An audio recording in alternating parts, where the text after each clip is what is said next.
नमस्कार। आज के इस वीडियो सेशन में हम लोग देखेंगे कि साइंस का जो छोटा छोटा टॉपिक है उसको देखने वाले हैं। ठीक है, इससे पहले का वीडियो अभी आप नहीं देखे हैं तो जाके देख लीजिएगा, क्योंकि उसमें चर्चा किए थे कि साइंस को समझना है, साइंस सीखना है, साइंस को कैसे समझा जाए, क्या क्या पढ़ना है।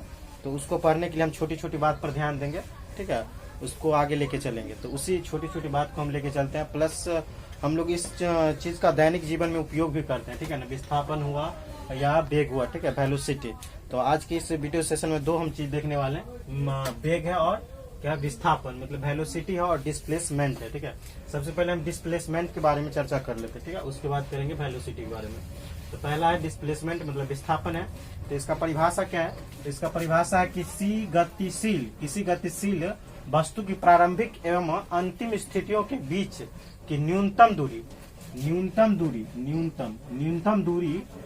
दूरी वस्तु का विस्थापन कहलाता है। मतलब कोई भी गतिशील वस्तु होगा जो मतलब एक जगह से दूसरी जगह जाने का मतलब क्षमता रखता होगा, तो वो गतिशील वस्तु की जो न्यूनतम दूरी होगा, वो क्या कहलाएगा?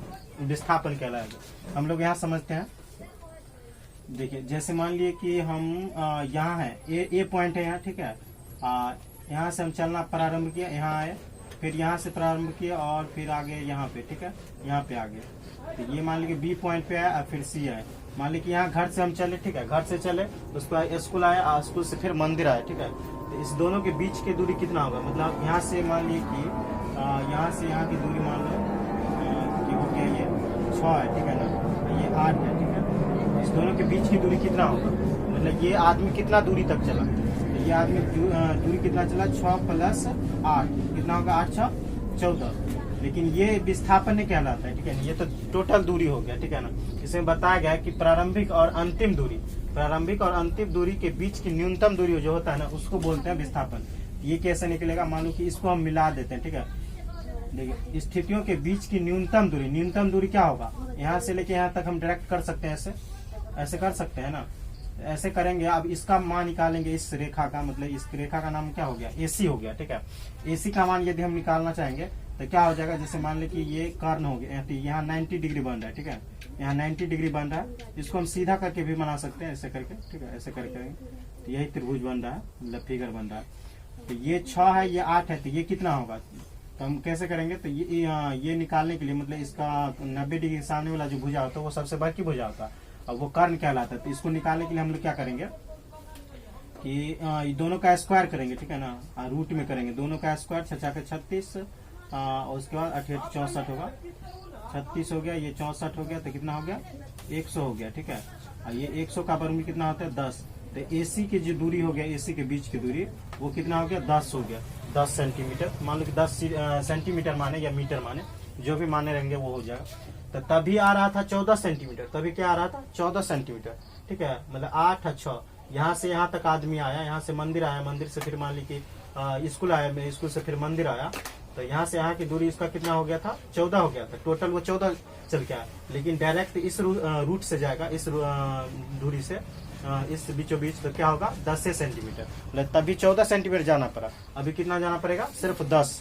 4 कम हुआ ना। तो यही बता रहा है कि किसी गतिशील वस्तु की प्रारंभिक एवं अंतिम, यहाँ से स्टार्ट किया था और यहाँ के रुका था, अंतिम दूरी ये हो गया प्रारंभिक, मतलब स्टार्ट पॉइंट हो गया, और ये लास्ट दूरी हो गया। ठीक है, पॉइंट्स। तो इस दोनों के बीच के न्यूनतम दूरी क्या कहलाता है? क्या कहलाता? डिस्प्लेसमेंट कहलाता है, मतलब विस्थापन कहलाता है। ठीक है, इसको हम एक और फिगर से समझते हैं। ये नहीं कि 2 ही हो सकता है। मान लो कि यहाँ से लेके फिर मान लो कि हम यहाँ चले, ठीक है, यहाँ चले, फिर यहाँ से मान लो कि यहाँ आए, फिर यहाँ से मान लो कि यहाँ चले गए, और फिर यहाँ से मान लो कि चलो कर लेते हैं, यहाँ आ गए। ठीक है, अब मान लो कि इसमें दिया हुआ 2 मीटर है, ये मान लो कि 3 मीटर है। ठीक है, ये थोड़ा बड़ा करना था। ठीक है, बड़ा करने तो सब सेम ही हो जाएगा। ठीक है, मान लो कि ये है 5 मीटर। ठीक है, फिर ऐसे कर दिया। ठीक है, मान लो कि ऐसे भी रहता तो इसके बीच की दूरी ऐसे निकलता। ठीक है ना, ऐसे। ठीक है, थोड़ा इस तरह से होना चाहिए फिगर, जैसे मान निकल सके। ठीक है, हम ऐसे कर करेंगे तो ये ऐसे हो सके, मतलब ये दूरी और ये यहाँ के बीच की दूरी होगा ना, वो कहलाएगा। ठीक है, तो पहले इस त्रिभुज में ये भुजा, देखो ये और ये है, तो ये निकल जाएगा ना। तो इसकी सहायता से नहीं, ये निकालेंगे, इस त्रिभुज की सहायता से ये निकालेंगे, तब जाके हो जाएगा। तो मेरा कहने का मतलब ये है कि लास्ट वाला दूरी और अंतिम दूरी को तुमको क्या करना है, फाइंड आउट करना है, ठीक है।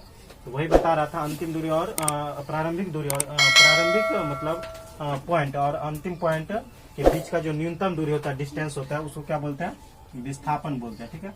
विस्थापन का ऐसा मात्रक क्या होता है, अच्छा विस्थापन एक सदिश राशि है, विस्थापन एक क्या है, सदिश राशि है, ठीक है। इसका परिमाप ज्ञात करने के लिए दिशा का ज्ञान होना आवश्यक है, मतलब दिशा होना चाहिए, डायरेक्शन होना चाहिए, ठीक है ना। डायरेक्शन जो है वो होना चाहिए कि किस दिशा में जा रहा है, उत्तर पूर्व पश्चिम दक्षिण किधर जा रहा है, ठीक है। ये डायरेक्शन। परिमाप, परिमाप मतलब क्या होता है, जैसे मानो कि हम त्रिभुज का परिमाप बोलते हैं, त्रिभुज का परिमाप क्या होता है, सभी भुजा का योग कर देते हैं, मतलब पहली भुजा, दूसरी भुजा और तीसरी भुजा, उससे वर्ग में जाते हैं तो उसमें उसका परिमाप होता क्या होता है, सब भुजा को जोड़ दो। आयत में जाते हैं तो उसमें भी क्या होता है, सभी भुजा को ऐड कर दिया जाता है। तो परिमाप का मतलब हो गया जितना भुजा हो सबको जोड़ना, ठीक है। तो इसका मतलब क्या होगा, मतलब ये क्या बताना चाह रहा है विस्थापन को, कि विस्थापन ज्ञात करने के लिए या विस्थापन को फाइंड आउट करने के लिए हमको डायरेक्शन का नॉलेज होना चाहिए, ठीक है। डायरेक्शन का नॉलेज होना चाहिए, बहुत जरूरी है, नहीं तो फिर नहीं निकलेगा। इसका ऐसा मात्रक मीटर होता है, क्या होता है, मीटर। दूरी का ऐसा मात्रक क्या होता है, मीटर। एक तरह से दूरी डिस्टेंस कवर किया है, डिस्टेंस क्या किया है, कवर किया है। तो दूरी का ऐसा मतलब, यहाँ से मान लो कि दूरी यहाँ से तक चल के आया ना, तो ये क्या हो गया, दूरी हो गया। अब मीटर में ये इसका ऐसा मात्रक क्या होगा, मीटर हो गया। मान लो सेंटीमीटर रहेगा तो सेंटीमीटर हो जाएगा, ठीक है, मात्रक। उसके बाद mm रहेगा तो mm हो जाएगा मिलीमीटर, ये हो गया। तो हम लोग क्या देखें कि प्रारंभिक और अंतिम दूरी के बीच की न्यूनतम दूरी होता है विस्थापन। ये क्या सदिश राशि है, सदिश राशि का ट्रिक है, मतलब सदिश राशि कौन कौन है, जिसमें वह लगा रहता है वो क्या होता है, सदिश राशि। जैसे बल है तो बल क्या है, सदिश राशि है। वेग है तो वेग भी क्या है, सदिश राशि है, ठीक है। तो ये सब सदिश राशि है। यहाँ बता दिया परिमाप ज्ञात करने के लिए, मतलब इसका परिमाप ज्ञात करने के लिए दिशा का होना जरूरी है, ठीक है। ऐसा इसका ऐसा मात्रा क्या होता है, तो मीटर होता है। अगला वेग है, वेग क्या है, तो किसी वस्तु द्वारा एकांक समय में, किसी वस्तु द्वारा एकांक समय में तय की गई विस्थापन को वेग कहते हैं। देखो विस्थापन को वहाँ चर्चा हुआ, विस्थापन बता दिया। विस्थापन क्या होता है, किसी मतलब दो पॉइंट, अलग अलग पॉइंट होगा, लेकिन उसका न्यूनतम दूरी वाला जो पॉइंट होगा, दोनों के बीच का डिस्टेंस होगा, वो क्या कहलाता है, विस्थापन कहलाता। किसी वस्तु द्वारा एकांक समय में, मतलब एक ही समय में, एकांक मतलब एक ही समय में तय की गई दूरी, विस्थापन को, तय की गई विस्थापन का जो दूरी होता है उसको क्या बोलते हैं, वेग कहा जाता है, वेग, वेग, ठीक है। बात समझ में आ गया ना, मतलब एक ही समय में तय की गई दूरी को विस्थापन के द्वारा जो तय किया गया दूरी रहता है वो क्या कहलाता है, वेग कहलाता है, वेलोसिटी। यह एक सदिश राशि है। इसको v से निरूपित किया जाता है, क्या चीज से, v से निरूपित किया। इसको s से निरूपित किया जाता है, डिस्प्लेसमेंट को s से निरूपित किया जाता है, ठीक है। इसको v से निरूपित किया जाता है या दर्शाया जाता है, ठीक है। शॉर्ट में यदि लिखना होगा तो सिर्फ v लिख दोगे तो क्या हो जाएगा, वेग हो जाएगा, या वेलोसिटी बोल सकते हो। वेग वाला फॉर्मूला होता है क्या, विस्थापन बट्टा समय अंतराल, या समय बोलो, समय अंतराल, ठीक है, ये समय बोलो। तो वेग बराबर क्या होता है, विस्थापन बट्टा समय। विस्थापन का ऐसा मात्रा का होता है मीटर, क्या होता है, मीटर होता है। विस्थापन का ऐसा मात्रा मीटर, तो वही विस्थापन को मीटर दिया। समय का मतलब मात्रा क्या होता है, सेकेंड होता है। समय का सबसे छोटा यूनिट जो होता है वो क्या होता है, सेकेंड होता है। तो ये बट्टा को हम ऐसे लिख सकते हैं पर के रूप में, ठीक है। तो मीटर पर सेकेंड हो, मतलब वेग का जो ऐसा मात्रक हो गया वो क्या हो गया, यहाँ फिर लिखा हुआ वेग का ऐसा मात्रक क्या हो गया, मीटर पर second. Thank you, best of